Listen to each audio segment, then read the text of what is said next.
করোনায় আরও 108 জনের মৃত্যু, প্রধানমন্ত্রীর অনুমোদন পেলেই শাটডাউন। 29 জুন থেকে 11 জুলাই পর্যন্ত এইচএসসির ফরম পূরণের নির্দেশ। মনে অবহেলার কষ্ট, তবুও সুদিনের আশায় বিএনপির তৃণমূলের কর্মীরা। এবং ভূমধ্যসাগরে ভাঙা নৌকা থেকে 264 বাংলাদেশি উদ্ধার।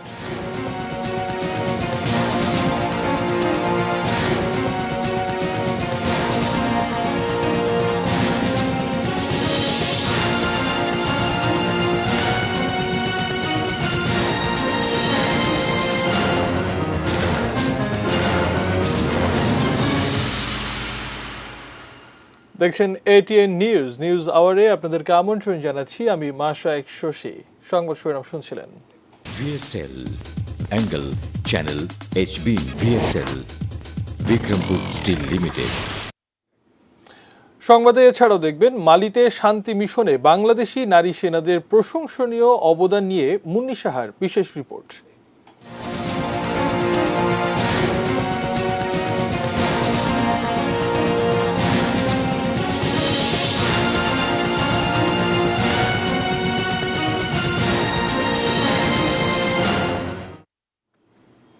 এবারে বিস্তারিত।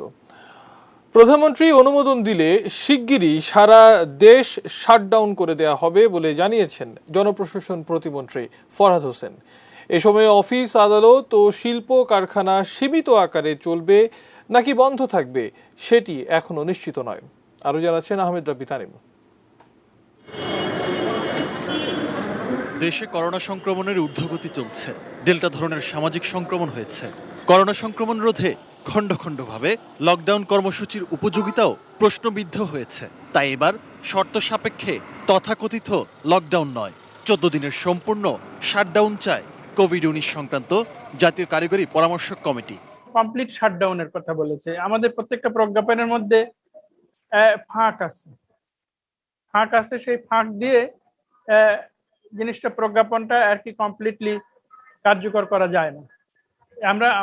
আমরা চাচ্ছি এটা যেন এরকম না হয়, এটা যেন একেবারে কমপ্লিট মানে সম্পূর্ণ শাটডাউন হয়। অফিস, আদালত বন্ধ করে দেওয়া এবং একেবারে স্কেলেটন স্টাফ দিয়ে যদি চালাতে যদি বাধ্য হয় তাহলে ওটা করবে। বিশ্ব স্বাস্থ্য সংস্থার প্রতিবেদন বলছে, দেশের 64 জেলার মধ্যে 41টি সংক্রমণের অতি উচ্চ ঝুঁকিতে রয়েছে। 2 মাসের বেশি সময় পর রোগী শনাক্তের হারও 20% ছাড়িয়ে গেছে। তাই 14 দিনের শাটডাউনের সুপারিশে সরকারকে 4টি রূপরেখা বাস্তবায়নের পরামর্শ দিয়েছে জাতীয় কমিটি। সব ধরনের যোগাযোগ ব্যবস্থা ও চলাচল বন্ধ রাখা, অফিস, আদালত ও শিল্প কারখানা সম্পূর্ণ বন্ধ কিংবা একদম সীমিত পরিসরে চালু রাখা, জেলা ও উপজেলার স্বাস্থ্য কমপ্লেক্সগুলোতে দ্রুত আইসিইউ বেড বাড়ানো ও সেন্ট্রাল অক্সিজেন লাইন স্থাপন করা, টিকার সরবরাহ বাড়িয়ে বিশাল জনগোষ্ঠীকে ভ্যাকসিনের আওতায় নিয়ে আসা ও ভবিষ্যতে টিকার নিজস্ব উৎপাদন নিশ্চিত করা। আমরা যদি ভ্যাকসিন সবাইকে দিতে পারি, তাহলে তারপরে যদি স্বাস্থ্যবিধি মানে চলতে পারি, তাহলে আমরা খানিকটা উদ্ধার পেতে পারি। সম্পূর্ণ শাটডাউন দেওয়ার সুপারিশ প্রধানমন্ত্রীর অনুমোদন পেলেই কার্যকর করা হবে বলে জানিয়েছেন জনপ্রশাসন প্রতিমন্ত্রী ফরহাদ হোসেন।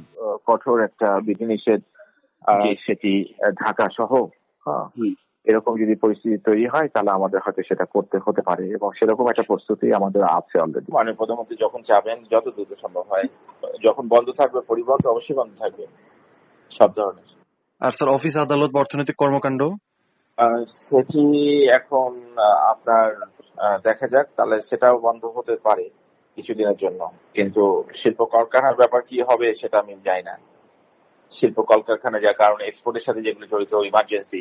এদিকে বর্তমান পরিস্থিতিতে উৎপাদন ও রপ্তানি প্রক্রিয়া চালু রেখে কারখানাগুলোকে আরো কঠোরভাবে মনিটরিং করার সিদ্ধান্ত নিয়েছে তৈরি পোশাক মালিকদের সংগঠন বিজিএমইএ। ভয়াবহতার উপলব্ধি করে কারখানাগুলোকে আরও কঠোরভাবে মনিটরিং করার সিদ্ধান্ত নিয়েছি আমরা। এক্ষেত্রে সরকার যদি স্বাস্থ্য সংক্রান্ত নতুন কোনো গাইডলাইন দেয় সেটিও আমরা কারখানা চালু, সেইটা মেনেই আমরা কারখানা চালু রাখব। আহমেদ রাব্বি তানিম, এটিএন নিউজ, ঢাকা। 24 ঘন্টায় করোনায় মৃত্যু 100 কোটা পেরুল। স্বাস্থ্য অধিদপ্তরের শুক্রবারের বুলেটিনে জানানো হয়, করোনায় নতুন আরও 108 জন মারা গেছেন। এ পর্যন্ত সারা দেশে মৃত্যুর সংখ্যা 13,976। খুলনা বিভাগে 27 আর ঢাকায় 25 জনের মৃত্যু হয়েছে। সবশেষ 24 ঘন্টায় 27,653টি নমুনা পরীক্ষা করা হয়েছে, যার 21.22% পজিটিভ ফলাফল এসেছে। এই সময়ে নতুন সংক্রমণ শনাক্ত হয়েছে 5,869 জন। এ নিয়ে দেশে করোনা শনাক্তের মোট সংখ্যা 8,78,804। নতুন 2,776 জন সহ সুস্থ 7,97,559 জন।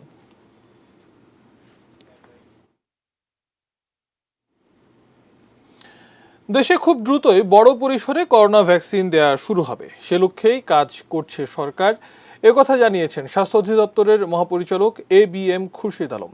দুপুরে IPDI ফাউন্ডেশনের আয়োজনে আন্তর্জাতিক কোভিড-19 হাইব্রিড কনফারেন্স কোভিড-কন 2021-এর উদ্বোধনী অনুষ্ঠানে ভার্চুয়ালি যুক্ত হয়ে একথা জানান তিনি। বলেন, করোনা নিয়ন্ত্রণে সচেতনতার বিকল্প নেই, পরতে হবে মাস্ক, মানতে হবে সামাজিক দূরত্ব, তাহলেই কেবল এই মহামারী থেকে বাঁচতে পারবে সবাই। অনেক সীমাবদ্ধতার পরেও করোনার শুরু থেকে এখন পর্যন্ত স্বাস্থ্য খাতের সক্ষমতা বেড়েছে বলেও জানান খুরশিদ আলম। কনফারেন্সে ইটালি, অস্ট্রেলিয়া, ভারত, যুক্তরাষ্ট্রের চিকিৎসকরা সহ বিভিন্ন শ্রেণীর পেশাজীবী এই কোভিডকালীন সময়ে তাদের অভিজ্ঞতা ও নানা ধরনের পরামর্শ দেন।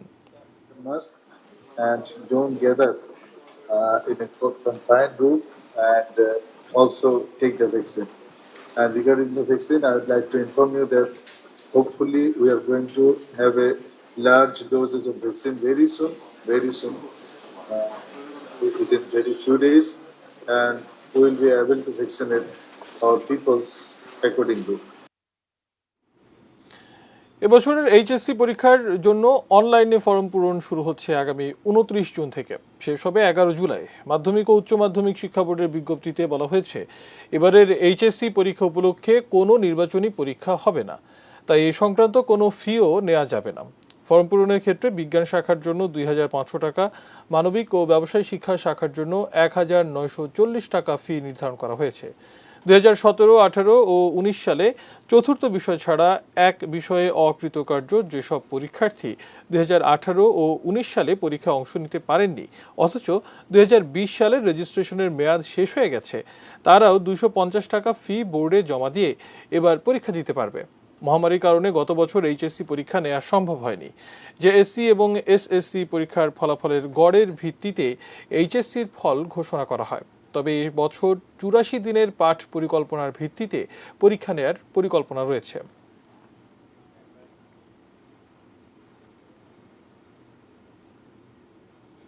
যাচ্ছে অন্যান্য খবরে। দলের জন্য জেল জরিমানা মামলায় বিধ্বস্ত তারা, অথচ তাদের ত্যাগ আর অবদান উপেক্ষিত। বিএনপির তৃণমূল নেতাকর্মী, বিশেষ করে যারা ঢাকার বাইরের হাইকমান্ডের যত্ন ও মনোযোগের অভাবে তাদের কষ্ট ও অভিমান আকাশ ছোঁয়া।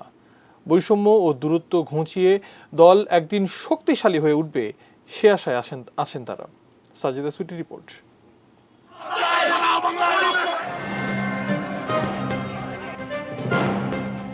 বরাবরই নিজেদের স্থবিরতা লুকাতে তৃণমূলকে চাঙ্গা করার উদ্যোগ নেন বিএনপির হাইকমান্ড, কিন্তু বর্তমান অবস্থায় পারস্পরিক আস্থার অভাব কেন্দ্রের সাথে তৃণমূলের বিস্তর ফারাক তৈরি করেছে। বিশেষ করে রাজধানীর বাইরের নেতাকর্মীদের যেন কেন্দ্রীয় নেতারা গোনাই ধরেন না, অথচ নির্বাচন হোক বা না হোক দলের জন্য রক্ত ঘাম আগে ঝরে এই তৃণমূলের। পার্টি অফিসগুলোতে লোক পাওয়া দুষ্কর, সংসার ভেঙে গেছে অনেকের, জীবন জীবিকার সন্ধানে অনেকেই দিশেহারা, এমনই হাজার প্রতিকূলতা ডিঙান তারা, অথচ বিনিময়ে বড় নেতাদের একাত্ম প্রশংসা, সহানুভূতিও মেলে না তাদের।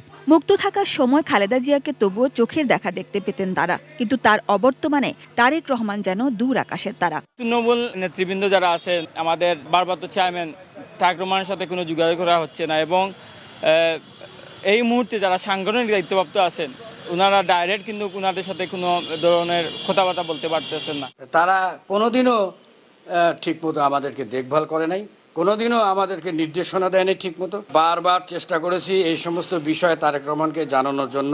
ধারণা ছিল যে লাস্ট বৈঠকের পরে উনি একটা সিদ্ধান্ত দেবেন, কিন্তু সিদ্ধান্ত দিতে উনি পারেন না।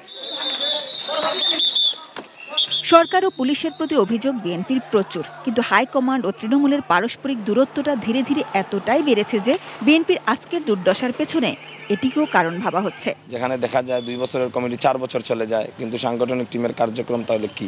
আজকে দেখা যাচ্ছে নতুন নেতৃত্ব বেরিয়ে আসছে না। যারা নেতা হয়ে যাচ্ছেন, যারা বড় বড় পদ পেয়েছেন, তারা চাচ্ছেন না অন্য কেউ এখানে নেতা আসুক। এরই মাধ্যমে কিন্তু গ্যাপ সৃষ্টি হয়ে যাচ্ছে। যে কোনো দলের অগ্রগতিতে দলটির সব মহলের মধ্যে মর্যাদা ও গুরুত্বদানের সম্পর্ক কতটা গুরুত্বপূর্ণ সেটা বলাই বাহুল্য। আক্ষেপের মাঝে সেটাই যেন মনে করিয়ে দিতে চান তৃণমূলের নেতাকর্মীরা। মনে কষ্টের পাহাড় নিয়েও এখনো সুদিনের অপেক্ষায় তারা। দলের স্বার্থে সবাইকে গুছিয়ে চলা দরকার বলে মনে করছেন। আন্দোলন মানে সবসময় যে ভাঙচুর, হরতাল, অবরোধ করতে হবে। সামাজিক আন্দোলনও হবে, রাজনৈতিক আন্দোলন। এই কমিটি ভেঙে নতুন কমিটি দেওয়া হোক। আমরা কেন্দ্রের কাছে রাজপথের আন্দোলনের জন্য জোর দাবি জানাবো। বিএনপি টিকে থাকার মূলেও যে এই তৃণমূল জানেন নীতি নির্ধারকরাও। বাড়িতে না থাকতে পারা, সংসারের সাথে দেখা সাক্ষাৎ না করতে পারা, বারবার জেলে যাওয়া, তারপরে ছেলেটা যতই ভালো, যত কিছু আমারও পছন্দের হলে সে রাজনীতি করতে পারবে না। আছে না, ত্রুটি তো আছে কিছু। এই যে এত নিষ্ঠুরতা, এত অত্যাচার, যে কথাটা আমি বুঝাইতে চাই, বলতে চাই, কেউ তো গিয়ে ধর্ণা দেয় নাই আওয়ামী লীগের লোকে যোগ দেওয়ার জন্য। Sajida Sweety, ATN news, Dhaka. পশ্চিম আফ্রিকার দেশ মালির সংঘাতময় পরিস্থিতিতে 2014 থেকে বাংলাদেশ ব্যাটালিয়ন কাজ করছে বিশ্বের 22টি দেশের শান্তিরক্ষীদের সাথে। এবারে ব্যানব্যাট 7-এর 875 জন শান্তিরক্ষীর সঙ্গে রয়েছেন নারী সেনা অফিসাররাও। তারা কি ধরনের কাজ করেন দেখুন মনীষাহার চোখে।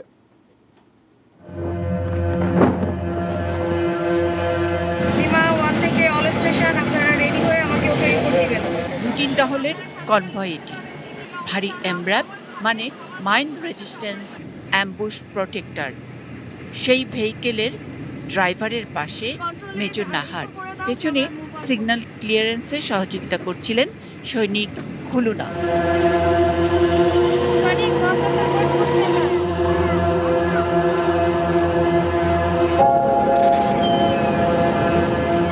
Bullet proof jacket, blue helmet, desert boot মিলে গায়ে বাড়তি 22 কেজি ওজন, হাতে পিঠে বাহনে ভারী অস্ত্র, মাথায় শঙ্কা আইইডি হামলার আর গলার স্বরে কমান্ড। বিমা 1 থেকে অল স্টেশন আপনাদের যাত্রীদের সবার সিট বেল্ট নিশ্চিত করবেন এবং গান পজিশন ঠিক আছে কিনা চেক করবেন। মাত্র 2000 সাল থেকে যে দেশে সাধারণ ক্যাটাগরিতে নারী সেনা অফিসার নেওয়া শুরু হয়েছে, সেই বাংলাদেশের মেয়েরা তাই কৌতূহল মেটাতে কাজের ফাঁকে ফাঁকে টুকটাক কথা। আমরা এখন কই যাচ্ছি নাহার? আমরা এখন ফায়ারিং রেঞ্জে যাচ্ছি। আমাদের এখানে যে ফায়ারিং রেঞ্জ আছে, আমরা সেই জায়গাটাতে যাচ্ছি। জায়গাটি খুবই ঝুঁকিপূর্ণ একটি রাস্তা। এর আগে এখানে আইডি শনাক্ত হয়েছে এবং আইডি বিস্ফোরণের ঘটনাও ঘটেছে। তো আমাদেরকে এখানে খুব সাবধানতার সাথে অবলম্বন করে আমরা যাব।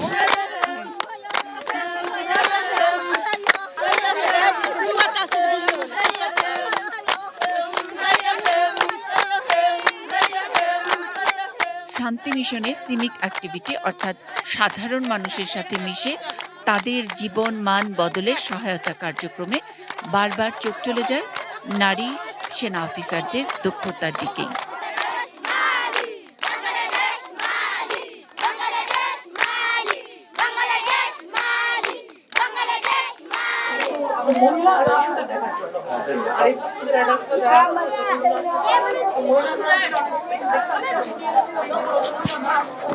আমাদের যারা নারী অফিসার আছে, আমরা তাদেরকে কিন্তু অফিসারই বলি, আমরা নারী পুরুষে ভাগ করি না। এবং তাদের যে দায়িত্বটা, তাদেরকে অফিসার হিসেবেই দায়িত্ব দেওয়া হয়। আপনি যদি লক্ষ্য করে থাকেন, আমাদের যে অফিসাররা নারী সবাই এমপিসিতে কমান্ডার হচ্ছে, অথবা তারা তাদের যে দায়িত্বটা দেওয়া হচ্ছে সিভিক অ্যাক্টিভিটিসের জন্য, সবগুলি তারা একজন অফিসার ঠিক যেভাবে করার কথা সেভাবেই করছেন। জাতিসংঘ মিশনের সুপার ক্যাম্পে সুপার বসেরা বাংলাদেশ ব্যাটালিয়নের কথা বলতে গিয়ে একটু যেন সমীহ নিয়েই, আগ্রহ নিয়েই বলেন ব্যানবেট ফিমেল এনগেজমেন্ট টিমের কথা। এমন সিংহীদের আরো বেশি চান তারা। For me, it's normality now to have them, and very useful specifically in this kind of country, when the interaction in some remote areas between women with women cannot only be done by other female and that's in that sense, it's very important. Bangladesh is one of troop contributing country or battalion which has a female engagement team. And this female engagement team is making the difference within the terrain. As you know, it is not always easy to engage women in some locations, and having that female engagement team makes it much more easier for the mission to engage women, to know their needs, and to see how best we can support. And overall, the Bangladeshi contingent has, and police personnel as well, have excellent relationship with the civilian population.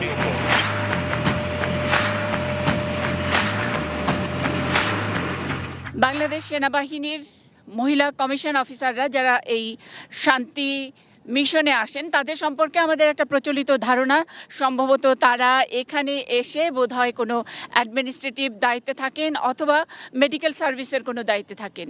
কিন্তু এখানে বিশ্বের এই মুহূর্তে সবচেয়ে বেশি উত্তপ্ত, সবচেয়ে বেশি সমস্যা সংকুল, সবচেয়ে বেশি বিপদের যেই ফিল্ড অর্থাৎ মালির গাঁও, এই ফিল্ডে তারা সম্মুখ যুদ্ধে যেভাবে নেতৃত্ব দিচ্ছে তাতে বাংলাদেশ নামের একটি দেশের মায়ের শক্তির যে প্রদর্শন সেটাই বারবার করে বিশ্ব দরবারে মনে করিয়ে দিচ্ছেন।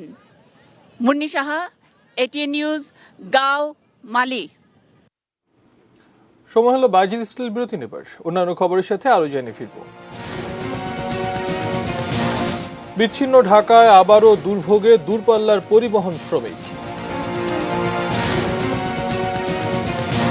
এবং 20 কোটি টাকা মূল্যের জাল স্ট্যাম্প সহ 4 জনকে আটক।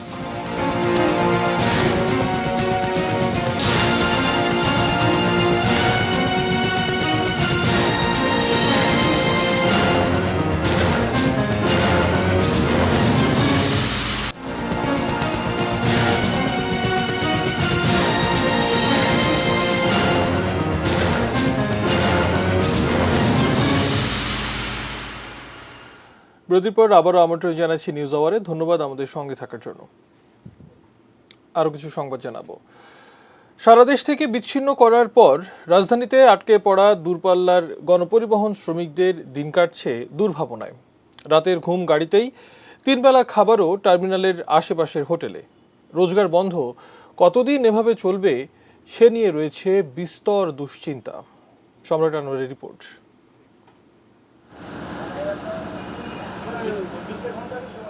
দক্ষিণাঞ্চলের একটি পরিবহনের হেল্পার সেলিম ঢাকা কাট অফে গাবতলী টার্মিনালে আটকা পড়া বাসই এখন তার অস্থায়ী আবাস। তার মতো অসংখ্য দূরপাল্লার বাসের চালক, সুপারভাইজার, হেল্পারের এখন দিন কাটছে টার্মিনালেই। 21 জুন অন্য জেলাগুলো থেকে ঢাকার সঙ্গে যোগাযোগ যখন বিচ্ছিন্ন করার সিদ্ধান্ত হয় তখন ট্রিপে থাকায় যাদের বেশিরভাগই সে সিদ্ধান্ত জানতেন না। পরদিন ভোর থেকে দূরপাল্লার গাড়ি বন্ধ করে দেয় আটকা পড়েন তারা। 3 বেলার খাবার, টয়লেটের ব্যবহার, গোসলের ব্যবস্থা সবখানেই খরচ। এমন পরিস্থিতির জন্য মোটেও প্রস্তুত ছিলেন না তারা। আমরা বাসার থেকে বেরিয়েছি, বাসার থেকে বেরোনে এক কাপড় চোপড়ে, এখন এই যে 3-4 দিন দুর্গন্ধ হয়ে গেছে, একটা শার্ট সাবান দিয়েছে, এখন খালি গায়ে রয়েছি। এখন কি করবো আমাদের তো কিছু করার নাই। এক বেলা খাচ্ছি, এক বেলা খাচ্ছি না, এইভাবে আসি, গাড়িতে শুয়ে আছি, মশার কামড়, এই কষ্ট, গোসল নেই, খাওয়া নেই, অনেক কষ্টের ভিতরেই আমরা আছি। গোসল করতে গেলে 10 টাকা, পায়খানা করতে গেলে 10 টাকা, পেশাব করতে গেলে 5 টাকা।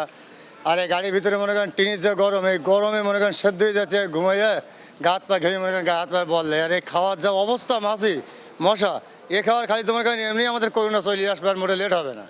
কিছু কোম্পানির মালিকেরা তাদের গাড়িতে থাকা কর্মীদের জন্য স্বল্প খরচ দেওয়ার ব্যবস্থা করলেও তা প্রয়োজনের তুলনায় খুব কম। আগের বারের লকডাউনের টাটকা স্মৃতি তাই দুশ্চিন্তা আরো বাড়াচ্ছে। আমরা 4 দিন পরে আসছি, আমার নিজের পকেট টাকা দিয়ে খাচ্ছি, আমরা বাসা থেকে টাকা নিয়ে এসে খাচ্ছি। আমাদের মহাজনও টাকা দিচ্ছে না, মহাজনরা কোনো ডিসিশন নিতে পারছে না। ঠিক মতন খাওয়া দাওয়া নাই, মালিক কোনো টাকা পয়সার কোনো খোঁজ খবর নিচ্ছে না। তার মধ্যে যখন চলছে দেশ জুড়ে টোটাল শাটডাউনের আলোচনা, তখন কপালের চিন্তার ভাঁজ আরো গভীর হচ্ছে। ভোগান্তি কমাতে তাদের দিকটাও নীতি নির্ধারকদের ভাবতে অনুরোধ করেছেন আটকে পড়া পরিবহন শ্রমিকরা। সম্রাট আনোয়ার, এটিএন নিউজ, ঢাকা। প্রায় 20 কোটি টাকা মূল্যের জাল স্ট্যাম্প সহ 4 জনকে আটক করেছে ঢাকা মেট্রোপলিটন পুলিশের গোয়েন্দা, সাইবার ও স্পেশাল ক্রাইম বিভাগ। ঢাকা ও নারায়ণগঞ্জের বিভিন্ন এলাকায় অভিযান চালিয়ে তাদের গ্রেপ্তার করা হয় বলে জানিয়েছে পুলিশ। বিস্তারিত দেখুন সাদমান হোসেনের প্রতিবেদনে। গোয়েন্দা পুলিশের অভিযানে গ্রেপ্তার হলো স্ট্যাম্প জালিয়াতি চক্রের 4 সদস্য ইউসুফ, সবুজ, নাসির ও সোহেল। বৃহস্পতিবার রাজধানীর মাতোয়াইল এলাকার একটি সিলগালা করা ছাপাখানা থেকে তাদের গ্রেপ্তার করা হয়। সেখানে প্রায় 2 বছর ধরে তারা জাল রেভিনিউ স্ট্যাম্প ও কোর্ট ফি প্রস্তুত করত বলে জানিয়েছে পুলিশ। আসামিদের হেফাজতে থাকা প্রায় 500 টাকা, 200 টাকা, 100 টাকা, 50 টাকা, 10 টাকার মূল্যমানের সর্বমোট 20 কোটি 2,24,000 টাকার সমপরিমাণের প্রায় 13,40,000টি জাল স্ট্যাম্প, প্রচুর পরিমাণের যে কাগজ পাওয়া যায় যা থেকে প্রায় 100 কোটি টাকার জাল স্ট্যাম্প বানানো সম্ভব। তাদের কাছ থেকে প্রায় 13.5 লাখ জাল স্ট্যাম্প, 20,000 কোর্ট ফি সহ নগদ 3,60,00,000 টাকা উদ্ধার করা হয়। এছাড়াও ডাক বিভাগ, বাংলাদেশ ব্যাংক সহ বিভিন্ন আর্থিক প্রতিষ্ঠানের 11টি সিল, বিভিন্ন ব্যাংকের চেকে মোট 1.5 কোটি টাকা সহ জাল স্ট্যাম্প তৈরির যন্ত্রপাতি উদ্ধার করে গোয়েন্দারা। কাগজগুলি হুবহু অরিজিনাল কাগজের মতো এবং এটা আলাদা কোনো সিকিউরিটি সিস্টেমের মধ্যে সিকিউরিটির থ্রেড বা কোনো কিছু নয় যেটা টাকাতে থাকে। তো এই দুর্বলতার কারণে যেহেতু এখানে ছাপাখানায় ছাপানো হচ্ছে, জার্মানির খুব দামি স্প্রেস মেশিনের যে যন্ত্রপাতি থাকে সেগুলি দিয়ে ছাপানো হচ্ছে। পুলিশ জানায় সব মিলিয়ে মোট কি পরিমাণে কত টাকা মূল্যের স্ট্যাম্প তারা বিক্রি করেছে তা এখনো জানা যায়নি। টাকাটা কিন্তু এক হাতের থেকে আরেক হাতে চলে যায়, যার ফলে দেখা যায় যে জাল নোট যদি কার কাছে থাকে এটা কিন্তু সেকেন্ড থার্ড পার্টির কাছে গেলে একসঙ্গে তারা বুঝে, কিন্তু স্ট্যাম্পের ক্ষেত্রে কিন্তু অফিস টু অফিসে যায়, সেহেতু এটা রেখে দেয়। বাট এটা মূল এটা হলো সরকারি রাজস্ব হারাচ্ছে ব্যাপক হারে। Sadman Hossain, ATN news, Dhaka. এবারে সোশ্যাল ইসলামী ব্যাংক লিমিটেড বাণিজ্য সংবাদ।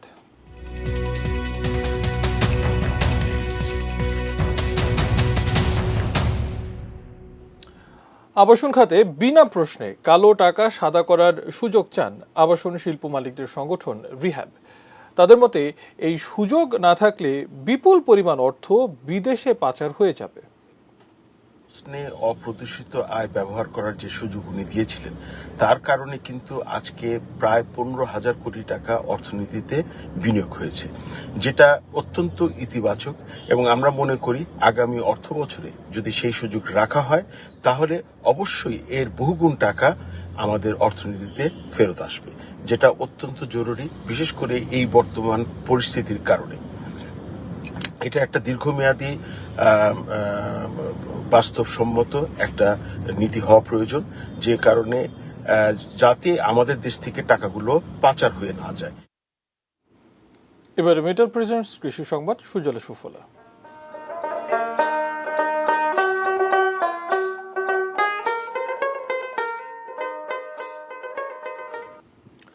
মুনাফা নয়, আত্মতৃপ্তি আর নতুন প্রজন্মকে গাছের সঙ্গে পরিচিত করাতে লালমনিরহাটের আইনজীবী ময়জুল ইসলাম গড়ে তুলেছেন দেশি বিদেশি বৃক্ষের বিশাল বাগান।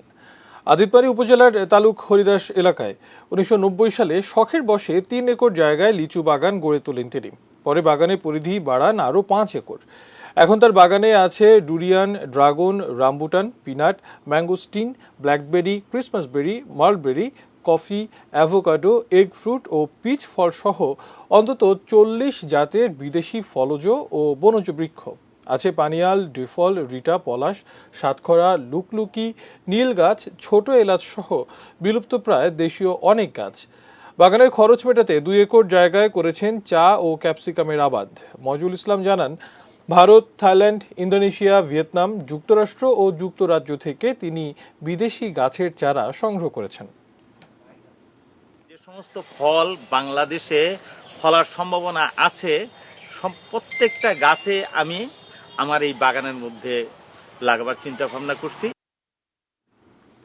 সময় হলো আরো একবার বাজিদ স্টিল বিরতি নেবার। অন্যান্য খবরের সাথে আরো জানিয়ে ফিরব। ডিপিএল এর অলিখিত ফাইনালে কাল মুখোমুখি আবাহনী প্রাইম ব্যাংক।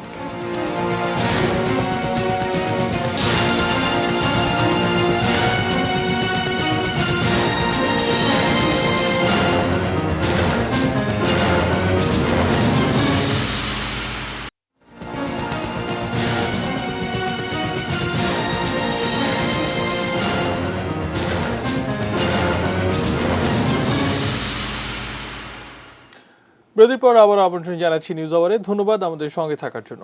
এবারে আন্তর্জাতিক অঙ্গনের খবর জানাবো। ভূমধ্যসাগর থেকে 264 বাংলাদেশি সহ 267 অভিবাসন প্রত্যাশীকে উদ্ধার করেছে তিউনিসিয়ার কোস্টগার্ড। বাকি 3 জন মিশরের নাগরিক। আন্তর্জাতিক অভিবাসন সংস্থা IOM জানিয়েছে এরা সবাই লিবিয়া থেকে ইউরোপে পাড়ি দেওয়ার চেষ্টা করছিলেন।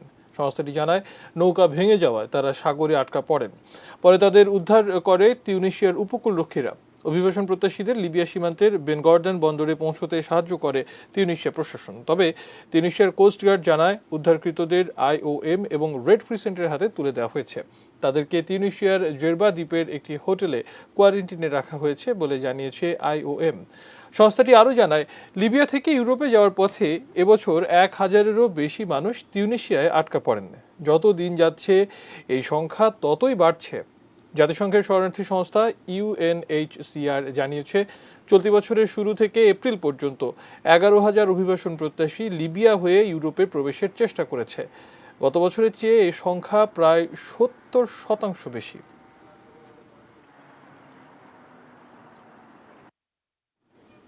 এবার খেলার খবর জানাবো।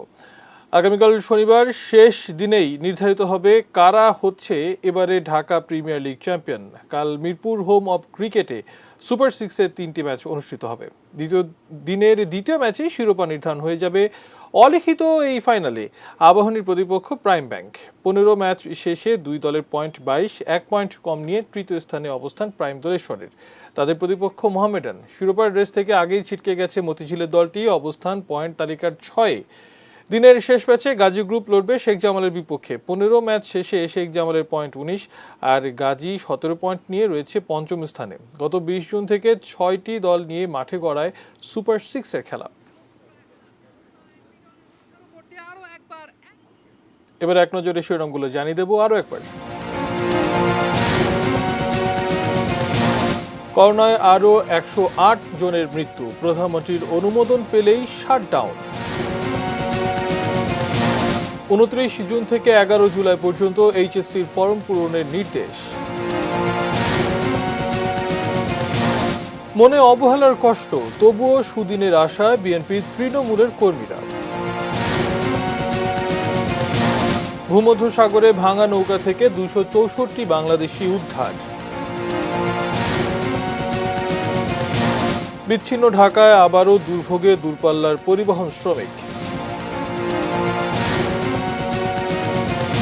20 কোটি টাকা মূল্যের জাল স্ট্যাম্প সহ 4 জনকে আটক। এবং DPL এর অলিখিত ফাইনালে কাল মুখোমুখি আবাহনী প্রাইম ব্যাংক।